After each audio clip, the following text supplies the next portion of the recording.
Исэкай для многих стал именем нарицательным. Из-за переизбытка продуктов с данной маркой пошло перенасыщение, которое создало рефлекторный скепсис к каждому новому продукту.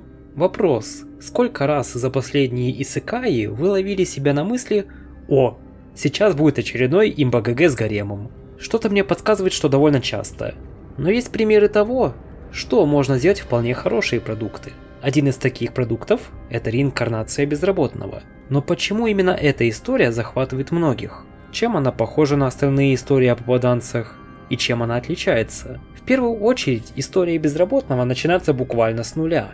По крайней мере, в другом мире. В плане первоначального мира главного героя реинкарнация безработного не отличается от большинства исэкаев и пытается как можно скорее пройти к новой стадии жизни главного героя. В новом мире Рудеус перерождается в ребенка. Он буквально рождается заново, но со своим сознанием. Во многих исэкаях герой каким был, таким и переродился в новом мире. То есть это по факту не перерождение в другом мире, а некая телепортация. Не берем в расчет всякие перерождения в самотыки. После того, как герой родился, он начал свою адаптацию к новому миру. Постепенную и более-менее реалистичную с точки зрения наблюдателя внутри этого мира.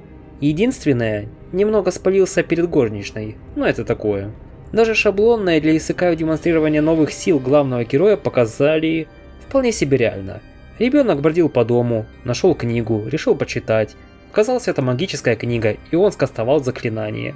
Да, мощное, но и что с того? Такого не могло быть? Лично я в детстве вообще талант медвежатника показал. И пока все спали, открыл дверь, спустился на улицу, посидел на лавочке и вернулся. В 3 года. А может даже меньше, не помню точно. Помню, что после этого двери начали закрывать на совесть, на все замки, а ключи прятать куда подальше. Сразу же после демонстрации силы Рудеуса нам показали опять же привычную для многих исэкаев ситуацию. Разница во взглядах на будущее ребенка со стороны родителей. Мать после увиденного решила, что он будет магом, а отец хочет, чтобы он был воином. Да, они раньше договорились, но ведь спор все же произошел. Таймскип до обучения, новая вайфу для главного героя, новое знание магии, выстрел того, что Рудеус додумался пытаться развить свой запас маны. В начале аниме все последовательно и происходит одно из-за другого. Этим оно и цепляет. Также центральной частью успеха является то, что автор знает такое понятие, как путь героя. Не знаю, какой конкретно методики он придерживался, но если говорить о упрощенном варианте, например, круге Хармона, то вспомним круг. Ты хочешь пойти искать, найти, забрать, вернуться, измениться. У нас есть главный герой, который безработный. Это точка старта, статус-кво. Второй пункт. Хочешь. Означает, что герой хочет либо что-то изменить, либо оставить все как есть. В нашем случае хочет изменить. Пойти – это попадание в необычную обстановку, то есть в иной мир. В нашем случае буквально. Первые 2 пункта мы проскочили быстро. А вот третий – пойти – происходит вплоть до того момента, как Рокси покатает Рудеуса на лошади. И он не поборет свой страх, таким образом адаптировавшись к новым условиям полностью. 5-й пункт – найти. То есть Рудеус находит то, что искал – нормальную жизнь. После того, как Рокси уехала, он встретился с Сильфи и, как обычный ребенок, завязал с ней дружбу. Но силы антагонизма подняли свою голову. 6-й пункт – забрать и заплатить. Рудеус обязан поступить в Академию магии, чтобы не разочаровать Рокси, но при этом не может оставить одну Сильфи. Более того, самый простой способ попросить помощи у родителя не сработал.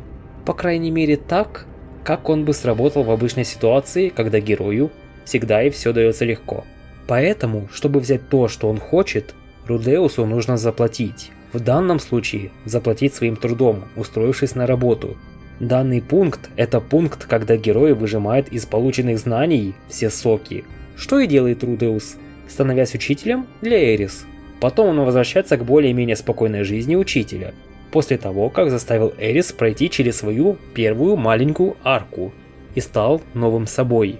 Итого, лишь за одну небольшую часть сезона нам показали одну полноценную, хоть и маленькую арку Рудеуса, еще более маленькую арку Эрис.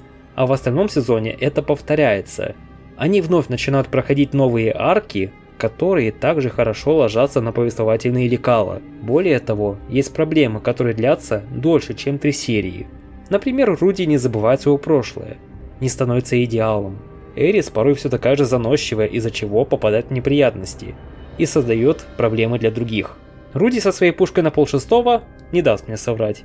Новые персонажи, которых они встречают по пути, также проходят свои арки. И так весь сезон, что является основой, которая качественно отличает реинкарнацию безработного от других исэкаев. Он просто следовал шаблонам, как бы странно это ни звучало.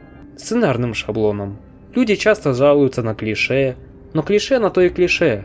Они уже заезжены, потому что они работают и нравятся людям. Сценарное построение – такой же шаблон, который показал свою значимость и силу. С вами был Голос Ока Балора. Не бойтесь тьмы, это обитель истины.